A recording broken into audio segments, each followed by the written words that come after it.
Geetanjali Mishra Madam, General Manager, Payments Bank Initiative, State Bank of India, to join on the dais. Please give her a big round of applause.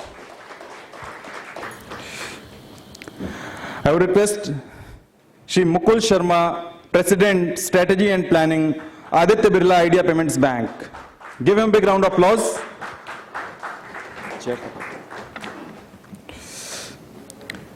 Mr. Priyam Alok, Senior Vice President and Joint Head, Bank Project, AU Financiers India Limited. Give him a big round of applause. Mr. Shailesh Pandey, Executive Vice President and Head Strategy, Finopetech. Huge round of applause.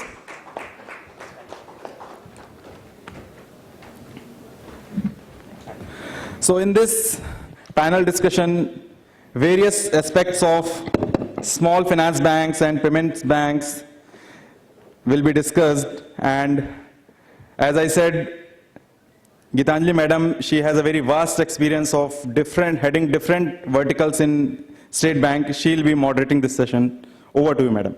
Thank you.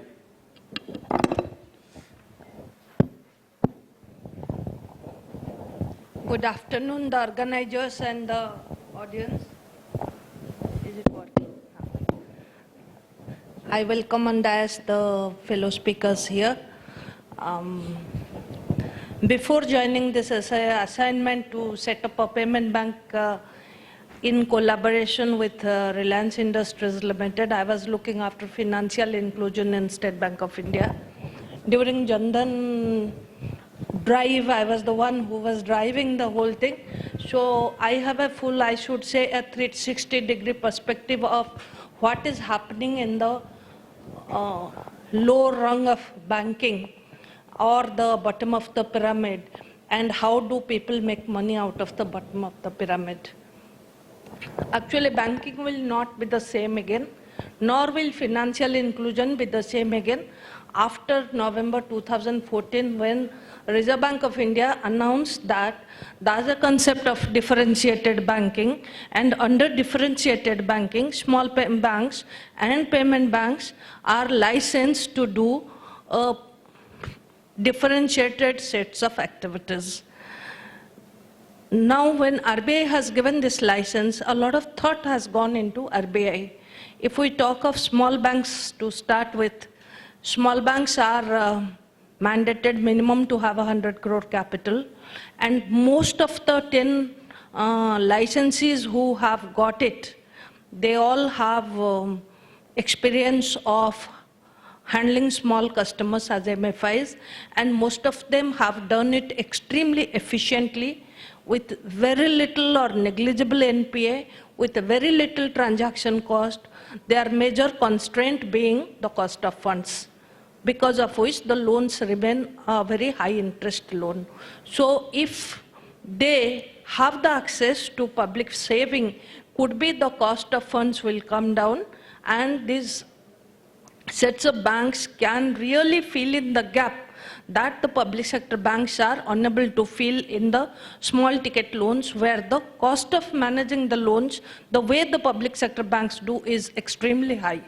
And the rate of NPA is also terribly high, leading to an overall vicious cycle of not addressing a set of community which have evolved otherwise to be a very profitable sector for the small banks. So this is where the small banks will come in, and I wish all of them very, very successful tenure, and may they really change the landscape of little lending, and through that, maybe they will also kind of be the catalyst for creating jobs in the country. We now are coming to the demographic challenges, that so many hands and where is the work? So maybe through this initiative, they'll help in more job creation. More money, what they lend, will move to the productive sectors. And the small units who are really financed by them, they are kind of handheld, tutored, monitored, mentored to move up in the value chain.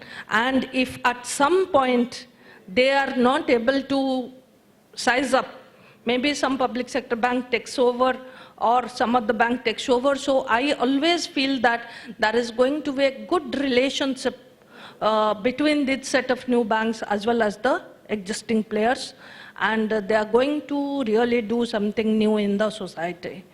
Coming to the payment banks, again, they are an extremely new concept, and if I look at RBI's purpose of giving the payments bank license, during the phase of this 1.5 years that the license concept has come and the way the banks are evolving, I'll just read out what RBI meant when they gave these licenses.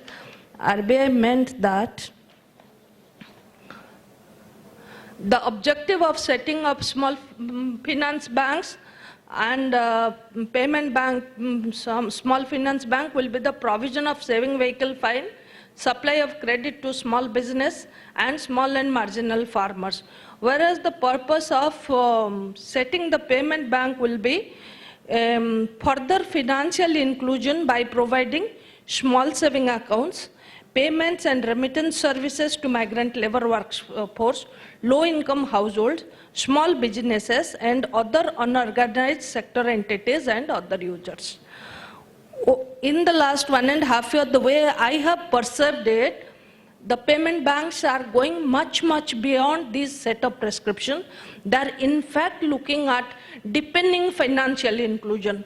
Despite PMJDY accounts opened by all of us, we haven't really deepened financial inclusion. There's a credit into the account, you have a ATM, you have a micro ATM, you have a BC sitting, promptly he does the cash out. There's a cash in by any source, a job or a DBT or any source, and there's a cash out. So this is only a delivery channel of cash to the customer. It is really not financial deepening. I visualize the payment banks are going to bring value to the table by way of creating micropayment systems, engaging more merchants on the mobile payment systems, and taking care of small value transactions could be as low as 5 rupee, 10 rupees, 7 rupee through a system where the MDR and other things will be obsolete.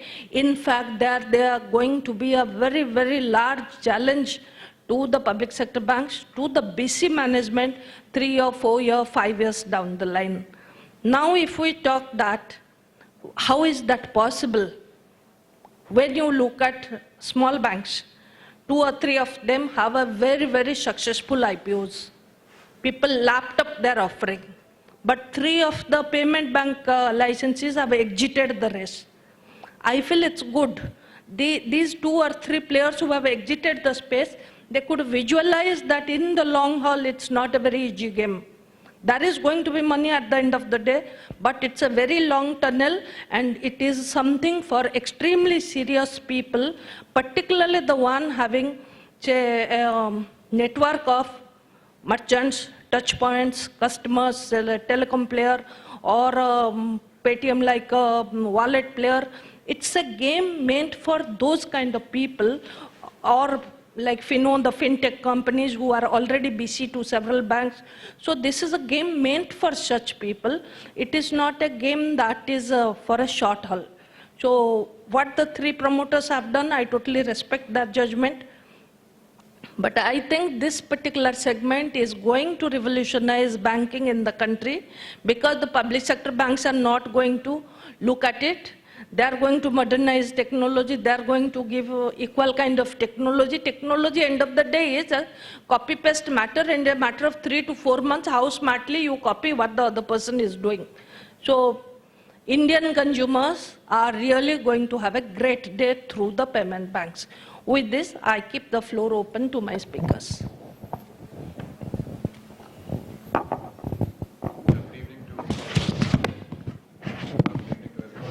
Thank you, Ms. Mishra, for the introduction to this session. I'll just start off by giving the perspective specific to our business group, which is the Aditya Birla Group, as to the reasons why we are interested in being part of this experiment in differentiated banking and payments banks, and what we believe we bring to the table in this area. I think there was a lot of thought that went into applying for this license that the Reserve Bank opened up a year and a half back. There are some very unique assets that we bring to the table in this particular space, some of which Ms. Mishra alluded to. One is, of course, the telecom franchise that the group has through Idea Cellular. We are the third largest operator in India, close to 180 million customers, pan-India operation. One of the numbers that many people do not know about this business, though it's all in public domain, is the number of new customers that get added on a monthly basis and the infrastructure that exists to support that volume of customer acquisition.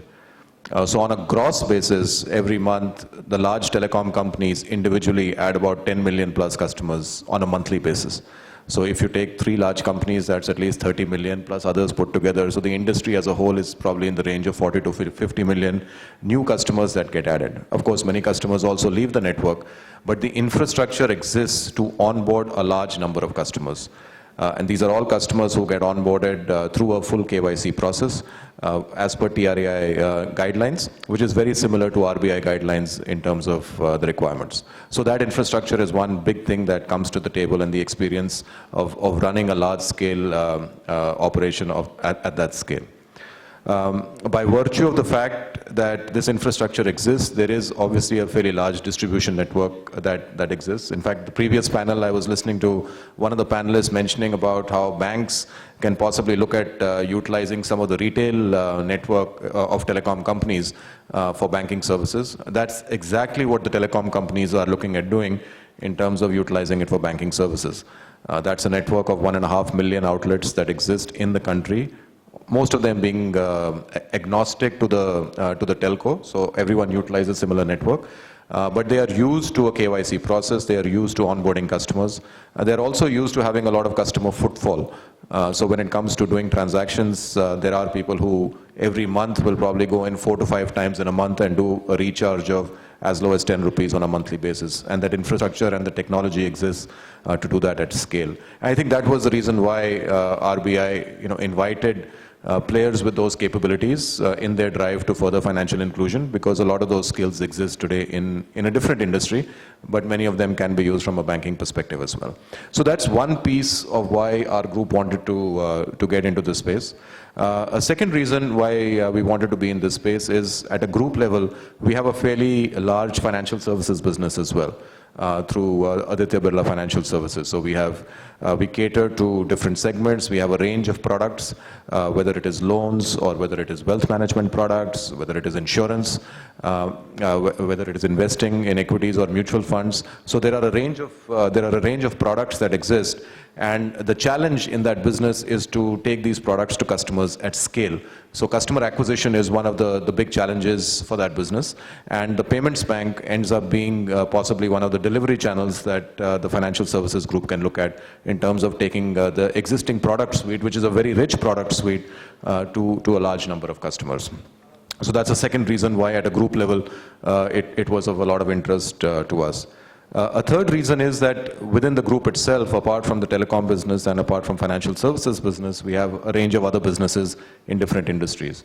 All these businesses employ people, all these businesses have a lot of suppliers, they have a lot of partners, and all of them require payment solutions of one kind or the other.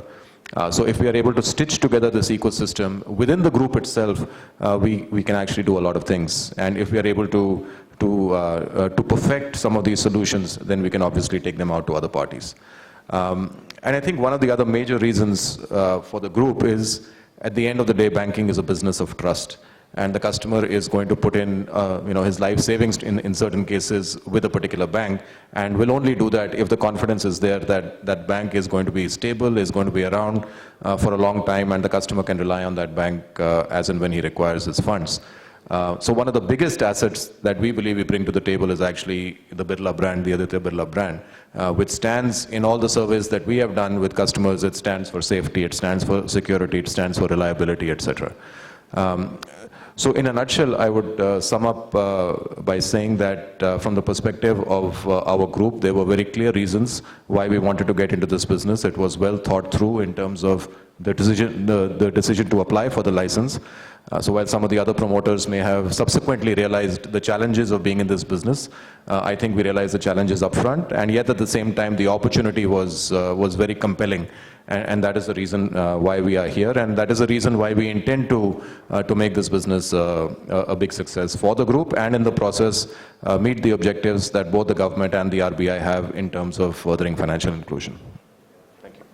Thank you, Mr. Mukul. I thank Mr. Mukul for not only putting the perspective of idea as a new entrant into the payment bank system, but I feel that he was talking on behalf of all the telecom players who have got the license. Because what is summed up as having the infrastructure, that is very important, that they already have the touch points. So those touch points doubling up as the bank will immediately give them a head start in starting a bank. And he also told that there will be collaboration with the other group companies, and particularly their financial services unit. So there is going to be complementary and some assured business from the group companies. And also he was talking about trust. Trust is a very, very important factor.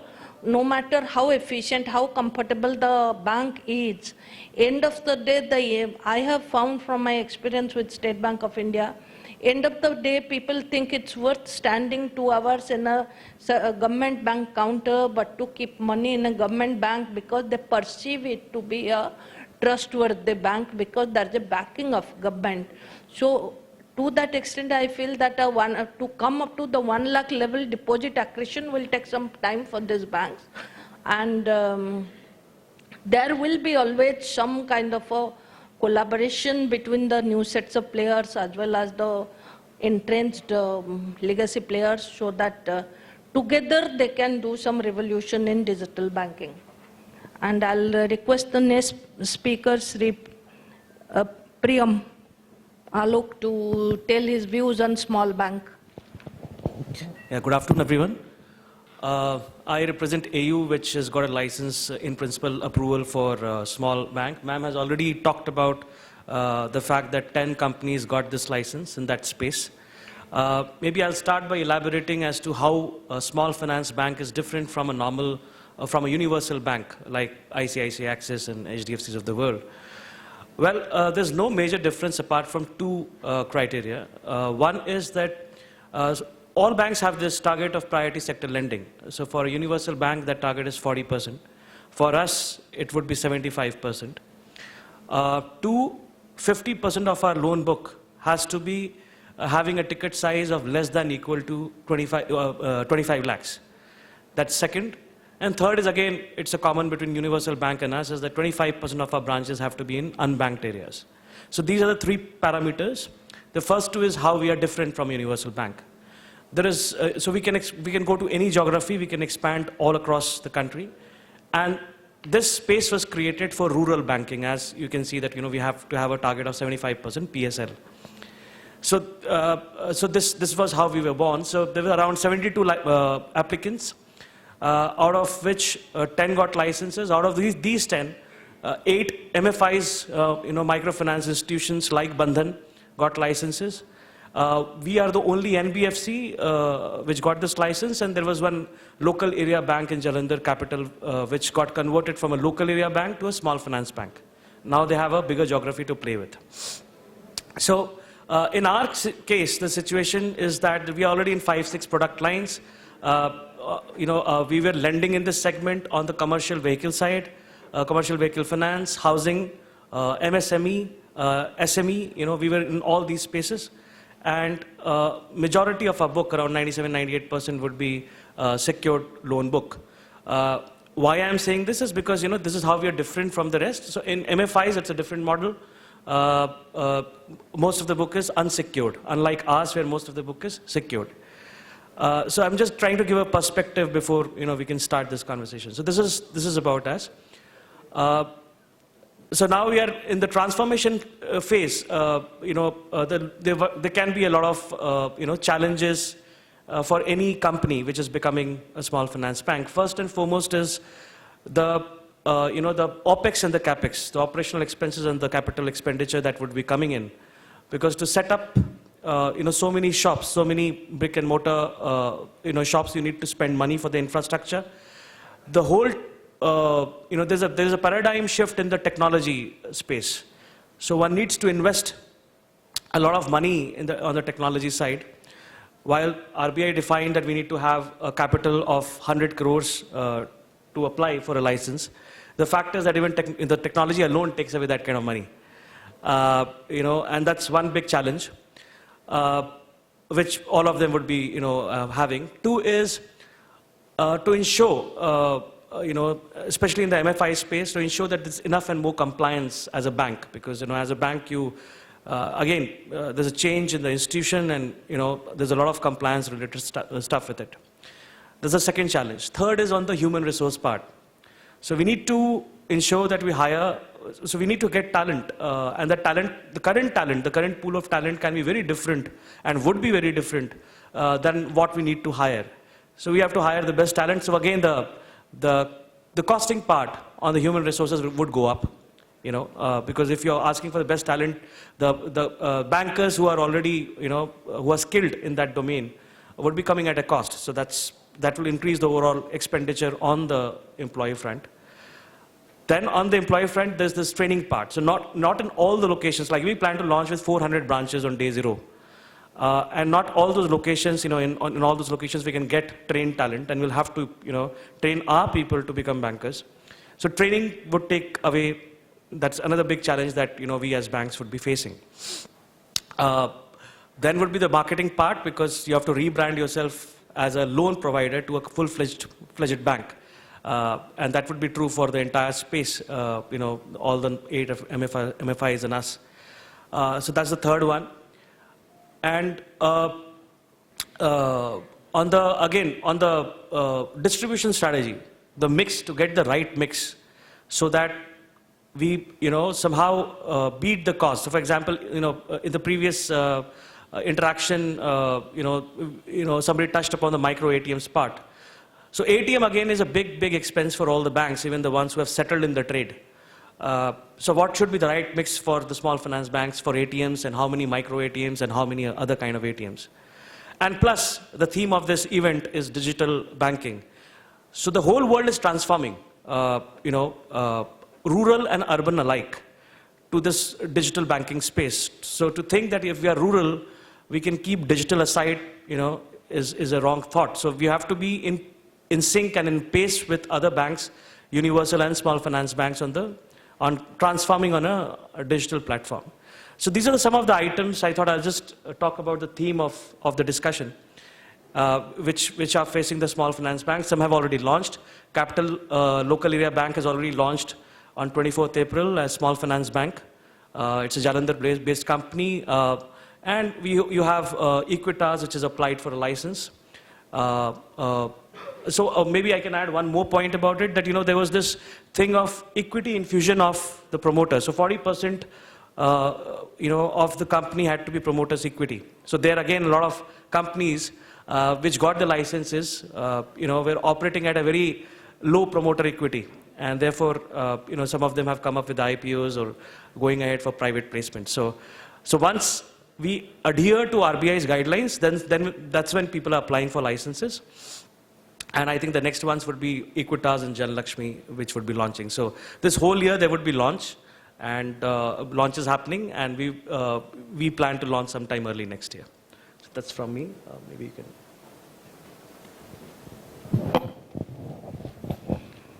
I thank Priyam. He's the only speaker here talking on behalf of the small finance banks. He had very neatly summed up the issues. For him, CapEx and OpEx expenditure is the topmost in agenda, because there are going to be long-term investments in the whole thing. And number 2 was compliance, but to my mind, compliance will be the number 1 issue, because when it comes to banks, RBI is a very strict regulator, and compliance part will be difficult for small banks more, because they are into the lending area. And of course, the issues of HR and branding themselves as a bank will remain. But the best part is they will be really have the freedom of building up both the assets and liability side with whatever constraint he has told, whereas payment banks are really not free to build up the asset side the way they want. So to that extent, it will be really interesting in the market to watch how the 10 of the entities are progressing. May I now request Sri Shailesh Pandey from Fino. Fino is the only fintech company, BC company whose proven credentials are there in financial inclusion space to get a license in payment banks category. It will be really interesting to see and hear him and find the perspectives because it will be different from what was ideas perspectives. Over to you. Thank you, Madam. Good afternoon, friends. I think what Madam said is what we actually believe. So when the RBI announced the payment bank guidelines, we never had any second thought of applying. Because of all the players who have got the license, we have the experience of servicing the bottom of the pyramid customers. From the time we have got founded in 2006, the only thing we have done is we have served this customer through technology and providing the last mile access on behalf of different banks. In the last 9 to 10 years, we have acquired close to about 100 million customers across banking domain, across insurance domain. So we have been doing opening accounts, cash in, cash out, money transfer, DBT payments. In fact, we pioneered and started the Manrega and the SSP pension payments in that case. So unlike of all the other players where they have some other business they want to synergize and bring those potential in this business, for us it's a very natural extension and progression for what we have been doing. So currently this businesses we have been doing on behalf of different banks. Now we'll be doing on behalf of ourselves. One of the most critical factors we believe in this business is to understand the consumer, because this consumer, let's accept that in the last 69, 70 years of our freedom, still today we're talking about financial inclusion because the banking in the way it should reach has not happened. Though the initiatives of PMJDY or the earlier SLBC-led financial inclusion has ensured that the customers are now getting accounts through which different payments can work out. It's very critical that when you're trying to serve this customer, we use leverage different assets. For us, we are in the sweet spot where, because we've been doing this business, we have a lot of assets to leverage, whether it is technology, which we have developed over the last 10 years, which is working on smart card platform, working on Aadhaar-based platform, or working on mobile-based platform, or working on micro ATM as a platform. We have about close to 30,000 touch points through which we do the banking transactions day in, day out, which will further scale up as we move ahead. The other thing is that we have the people, close to about 3,000 employees, which have been doing this business. So for us, it's just adding those incremental people with very similar to what we have to ensure that we get to the next level. As Priyam was saying, we said we also have the transformation challenge, where currently though we have been subject to the same audits which banks are subjected to, but we were not responsible directly. So now we have to transform ourselves from a risk perspective, from a compliance perspective, to ensure that we own the customer and we provide all possible services into that space. Having said that, we are very excited about this journey. We believe that our experience of last 10 years will help us to ensure to make this model successful, because at least 2/3 of the business that we plan to do is very similar than what we've been doing, and we have been a profitable company for the last 5 years. So for us, with the name of the bank, which gives more trust, we believe that the business will only expand and scale. Thank you. I thank Shailesh for putting up his views. Actually, Fino has a head start because they are a UIDAI authorized enrolling agent. So plus the BC, they are already in the FI space. What he told that there are assets who are already there in the market. There are feet on the street already 30,000, and only the transformational challenge from working for somebody else than to work for themselves will be the challenge, and I wish them all the best. Congratulations actually to all the panelists actually to get this banking license. As against I was reading, there's a lot of people who had kind of applied for the license, but you guys qualified and kind of got these licenses. I had actually questions for both, the payment bank and the small finance team. So my understanding is, in the payment bank scheme of things, it's that the ability is that you can only take deposits of up to ₹1 lakh. but there is no lending which you can do in that part of the business. So as against a typical, if I say an ICICI, a small finance bank or a universal bank, what would be an economic model where you will actually kind of make money in terms of transactions, which is going to be ₹1 lakh max? I mean, so I've just, if you have some thoughts on that, if you could. So I would say if you look at the entire guidelines, there's much more than just 1 lakh deposit. So if you look at the way the guidelines have been structured, there are certain things you can do on your own, which is you can open an account and take a deposit from a consumer. But if you wish to extend credit, you can extend credit on behalf of some banks or third-party service providers, which means that if you look at from a customer perspective, it depends on what is the business model you want to run through. The risk will reside on the books of the bank, and you will be service provider earning a fee on that. We currently do what we call as BC lending, where we take money on behalf of the bank, but the entire acquisition of the customers, the disbursement of the credit, the recollection on a fortnight basis, and some part of risk in that space is also currently taken by us. So we in our current BC model also, we provide credit, but the risk is on behalf of the banks. Banks, it's a win-win situation because they have a PSL target to achieve. So it makes sense from that perspective.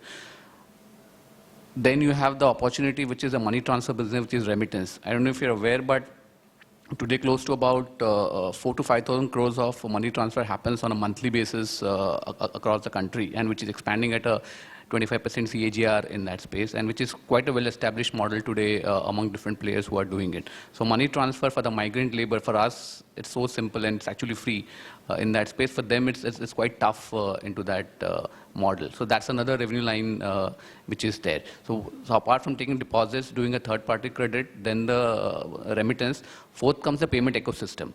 The payment bank, from a small value transaction, is supposed to serve the bottom of the pyramid customer, but at a payment space, it can transform in a digital space. So if you look at the wallet companies which have come through, they are trying to revolutionize the digital transaction as a business model. So mobile wallet will also hit you and me. So we also use them as a service, but the entire theory is on digitization, which is now getting further into merchant acceptance. As more and more merchants you add on the ecosystem, more and more transactions happens into that space. So that's another revenue line opportunity. The biggest, I would say that once you have the customer on board, right, there are different ways of monetizing their customers. You can cross-sell, upsell, which a typical bank model tries to do. My belief, if you look at globally, what most of the digital banks have done, and my sense, a lot of telcos and us will try to follow that model, that once you have the customer data with you, you can use analytics and big data on that, and you can provide models like P2P lending, which already has started in India, which is there, which my sense, if you look at the M-Pesa, M-Shwari model, it will scale up further into that space. The ethos would be to have a light asset model, right, which will be able to scale, and if it scales, it survives on its own into that space. A lot of things currently are new. They have not been tried and tested in that space. So obviously there will be apprehensions on that model. But if you look at globally, all these models, whether what I'm talking about, are already quite sustainable, are working quite well in that space. So the key would be not just look at the domestic part of the business, but also look at globally what best practices have been there, and try to imbibe those learnings into India. Right. And on the AU finance side, as I understand, typically in the MFI space, essentially the lending is at the rates of about 20, 25, 30%. Whereas when you move into the banking license, you typically cannot lend beyond 17, 18, or maybe 15%. So, technically, it's if you see it's from a business standpoint, it's a loss for the business. But then getting into a license, I just thought that maybe you can also throw some light as to what was the trigger which essentially made that decision to move away from a MFI to being a SFV. Yeah. So that's what most of the market analysts, bother about. So in our case, if I first talk about AU. So AU is an NBFC. We are not an MFI, and we already have 5-6 product lines. As I said, all secured product lines, and our portfolio average boarding rate is around 18%. MFIs, yes, would be having much higher rates of interest. Now, over a period of time, the cost of funds will go down. It won't go down in the first year of operations or second year of operations to that extent. It would, but not to the extent that we would want it to be. but it is bound to go down.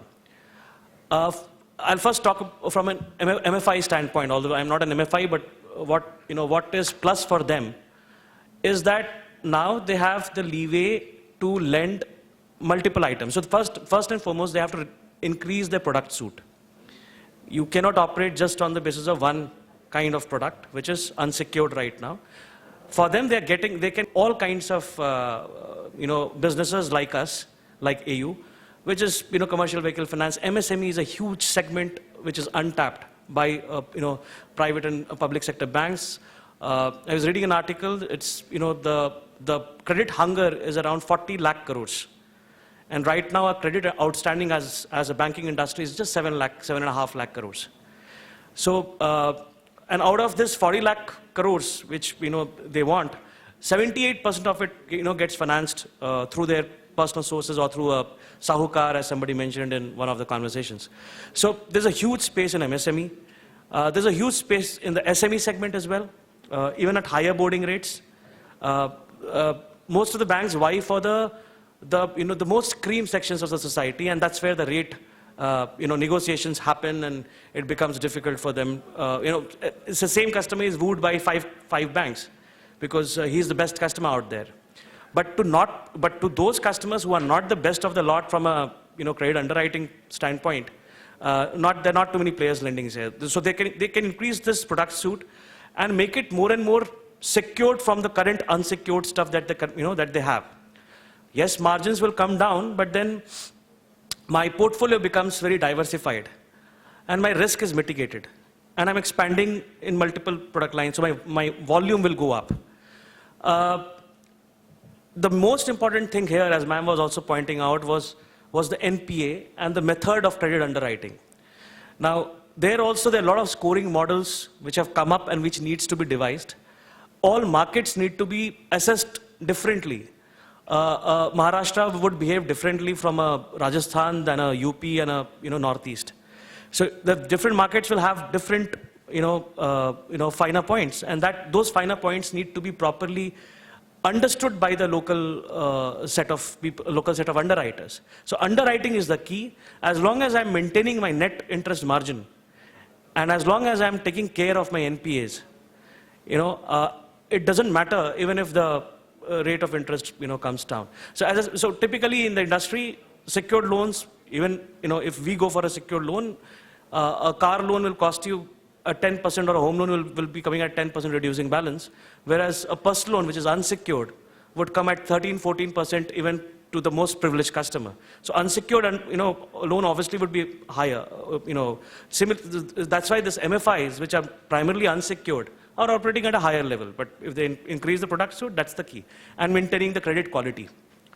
So the idea to give licenses to these set of, if you get closer into why these set of 10 companies got the licenses, you'll realize that they have a very healthy portfolio, and it's a very good mix of the geography of the country. And they have managed, so all these companies are more than typically 8 to 10 years old. So they have been consistently good with their credit underwriting norms and have expanded. AU as a company has grown at a CAGR of around 56% for the last 5 years. And our net NPA is 0.6%. So that's what has been assessed by RBI. And they believe that we are specialists in understanding our markets and our businesses. And hence, I think they have given it to us. So I think there's a lot of meat. There is a lot of meat for all the banks. Even this on-tap banking license has been given because there's a lot of room for people to expand and grow. 47% of the country is still unbanked. So, and I already told you about the MSME space. So MSME contributes, around 40% of our exports. But there's a gap of 33 lakh crores in terms of credit, outflow. So that's the opportunity. Just like to add one small point. I think Shailesh summed it up very well on the payments bank side. I think the confusion sometimes comes in the name of the, it's called a bank, a payments bank. But I think the business model of a payments bank is completely different from a regular bank. It's not a float-based business model at all. It's a far more complex business model. We think very simply it's a business model that will operate only at scale. if you're not able to get scale, you're not going to be successful in this business. So there is a fixed cost which is there in terms of technology, people, what have you. We need to get positive at a contribution level, and we need to do that at scale. And if we're able to do it at scale, the business model works very well. If you're not able to get scale, the model is not going to work. So I think in our mind, that is the key to success with this business. You need to get a large number of customers, acquire them at a marginal cost, be contribution positive, and do it for millions and millions of customers so that you can cover your fixed costs. So that's the way we look at the business model, which is very different from a banking business model. I will just add to what Mukul and he has just now told. Actually, the payment banks will start working from where the existing banks are stopping. Where are we stopping? We are stopping at the ATM. Your money is there, you come, you withdraw 20,000, you put in your pocket or whatever is your physical wallet, and you go on spending. Now imagine that money moving to the payment bank account, and they create an ecosystem that your medicine supplier, that your vegetable supplier, that your barber, that your children's school, everybody accept digital money.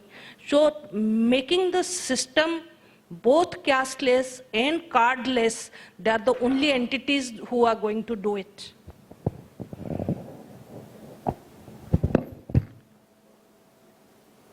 Okay.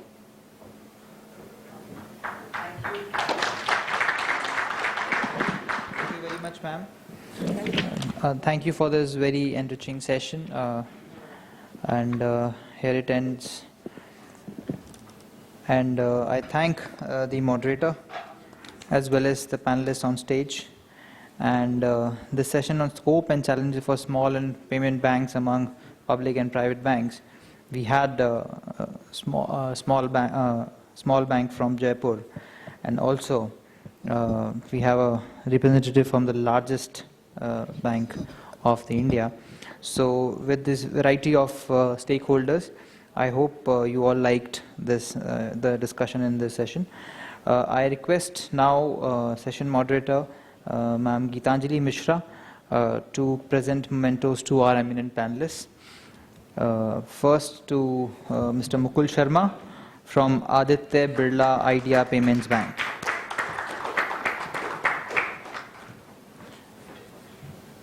Mr. Priyam Alok, Senior Vice President and Joint Head of Bank Project, AU Finances India Limited. A round of applause for Mr. Priyam Alok. And Mr. Shailesh Pandey, Executive Vice President and Head of Strategy in Fino Paytech. Round of applause, please. I request Mr. Mukul to present a memento to Srimati Gitanjali Mishra, General Manager of Payments Bank Initiative, State Bank of India. We request for a group photo of yours with eminent speakers.